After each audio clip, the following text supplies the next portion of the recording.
Seorang pria di kota Solok tega menghabisi nyawa istrinya pada Senin 8 Juli 2024 sekitar pukul 2 dini hari.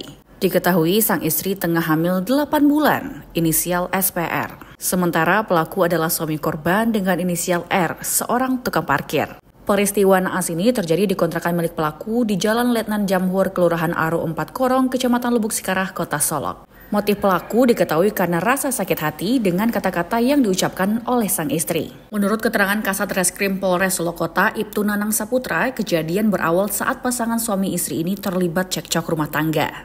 Istri kemudian dicekik, kemudian suami membekap wajah istrinya menggunakan bantal selama 4 menit, hingga korban tak bergerak dan meninggal dunia. Kemudian pada pagi harinya, pelaku seolah-olah histeris berteriak ketika tahu istrinya sudah tidak bernyawa. Korban lalu dibawa pelaku ke rumah sakit, namun sang istri telah dinyatakan meninggal dunia. Tak lama setelahnya, pelaku membawa korban ke Lubuk Buaya, Kota Padang. Polres Solok Kota akhirnya mengamankan pelaku untuk penyelidikan lebih lanjut.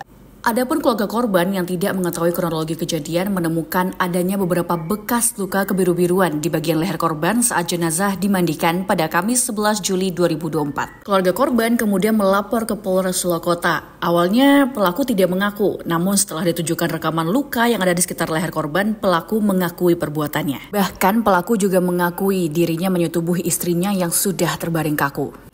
Menanggapi kasus ini, Polres Solok Kota akan melakukan ekshumasi terhadap korban yang tengah hamil 8 bulan tersebut. Ekshumasi atau penggalian kuburan bertujuan untuk otopsi dan mengetahui penyebab kematian korban.